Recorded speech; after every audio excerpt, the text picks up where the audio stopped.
بسم اللہ الرحمن الرحیم والصلاة والسلام علی سید المرسلین وخاتم النبیین وعلی آلہ الطاہرین الطیبین واصحابہ اجمعین۔ لا اقسم بہذا البلد وانت حل بہذا البلد ووالد وما ولد، صدق اللہ مولانا العظیم۔ ناظرین، قرآن حکیم فرقان مجید سے جو آیات تلاوت کرنے کی سعادت حاصل کی ہے، ان آیات میں ام القریٰ مکہ شریف کی فضیلتیں اللہ رب العالمین نے بیان فرمائی ہیں۔ میں عرض کرتا چلوں کہ یہ شہر اور یہ وادی نور جزیرہ نمائے عرب کے معروف صوبہ حجاز کے وسط میں واقع ہے۔ اس کی تاریخ قدیم ہے اور رسالت مآب صلی اللہ علیہ وسلم کی بعثت سے پہلے جو جغرافیہ دان گزرے ہیں، انہوں نے بھی اس شہر کا ذکر کیا ہے۔ ایک یونانی جغرافیہ دان اس شہر کے بارے میں لکھتا ہے کہ اس کا اصل نام میکو ریبا تھا۔ اگر آپ اس لفظ میں غور کریں تو یہ مکہ کے نام کی طرف توجہ کو مبذول کراتا ہے۔ یونانی زبان میں اس لفظ کا معنی قرب دینا ہوتا ہے۔ گویا پرانے مورخین بھی اس بات کے قائل تھے کہ یہ ایسا شہر ہے جو معبود حقیقی کا قرب دینے والا ہے۔ بعض کتب کے مصنفین نے اس کا معنی معبد سے کیا ہے، یعنی یہ ایسا شہر ہے جس شہر کے وسط میں عظیم عبادت گاہ ہے، یعنی مکہ شریف۔ پوری دنیا سے لوگ زیارت کا شوق لے کر یہاں پہنچتے ہیں اور اپنی محبت اور عقیدت کے جذبات کی تشفی کا سامہ تلاش کرتے ہیں۔ ایک اور مورخ جس کا نام ڈوزی ہے، وہ اپنے افادات کے اندر ذکر کرتا ہے کہ مکہ کی تاریخ حضرت داؤد علیہ السلام کے زمانے سے شروع ہوئی، لیکن میرے خیال میں ایک مؤثر ایکٹیویٹی کی وجہ سے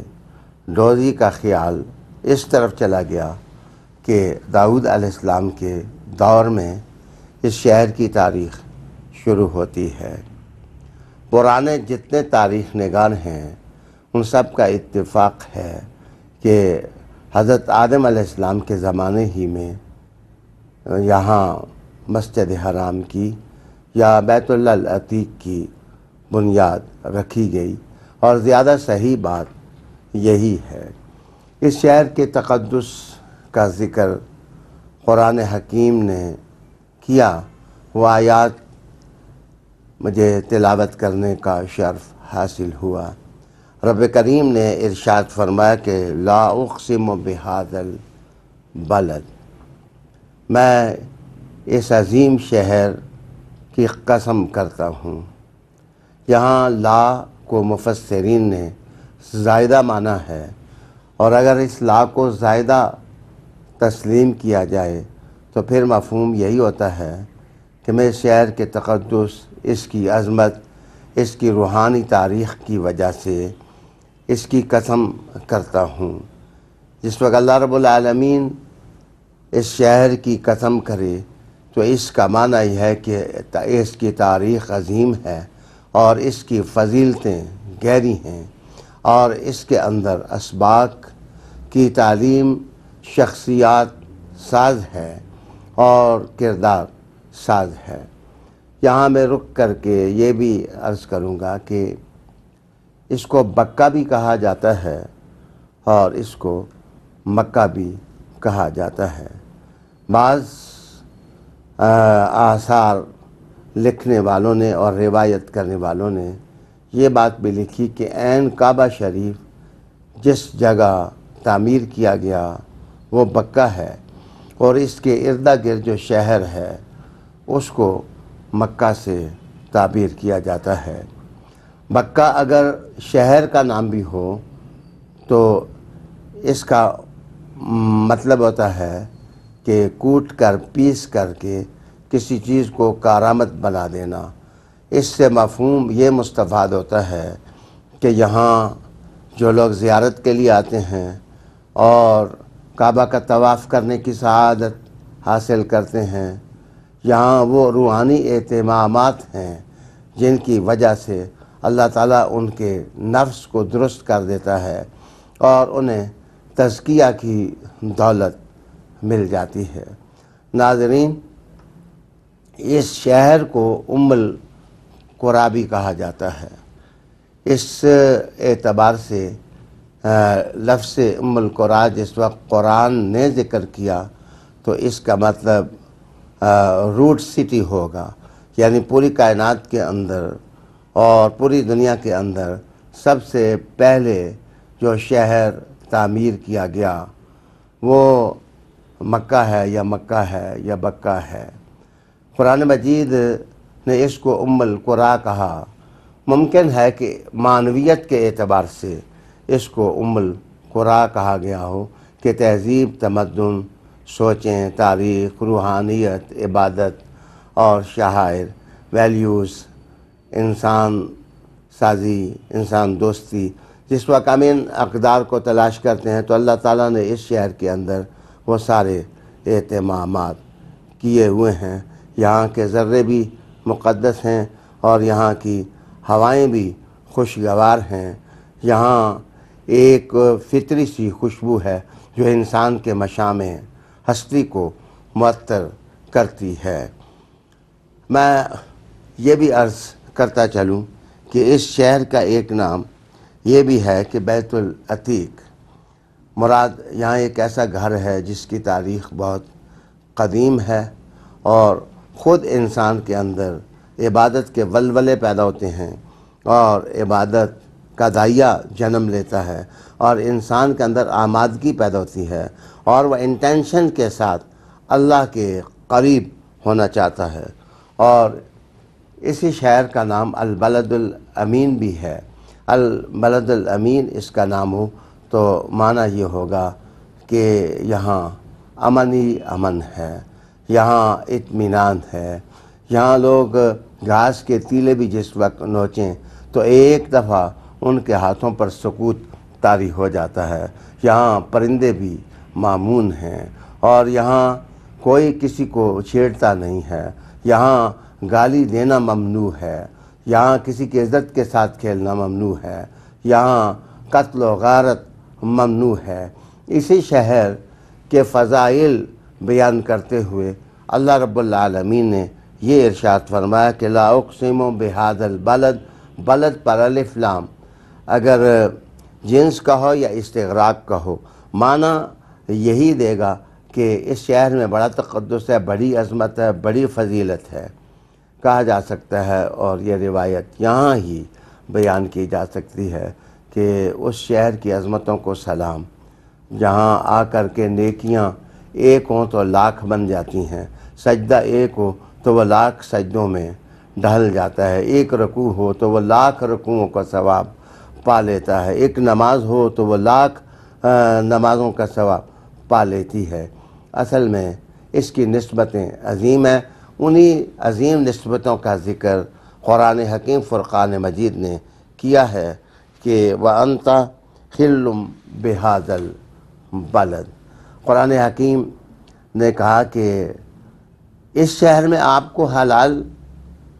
کر دیا گیا۔ اشارہ اس طرف ہے کہ یہاں تو لوگ گھاس کے تنکے بھی نہیں نوچتے، یہاں تو کوئی جناب آئے دوڑتا ہوا تو کوئی قصاص میں قتل بھی کم ہی کرتا ہے، اور جب تک کہ شریعت کا حکم صادر نہ کر دیا جائے تو یہاں ہر آدمی مامون ہے، اس کو اطمینان حاصل ہے۔ تو اے محبوب، اس شہر کی تاریخ کو کتنا عجیب بنا دیا کہ یہاں تجھے حلال کر دیا گیا، جو تجھے مانتے ہیں ان پر تکلیفیں اور ان پر مصائب اور ان پر مصیبتیں جو ہیں وہ ڈھانی شروع کر دی گئیں۔ تو گویا ایک تعجب ہے، اور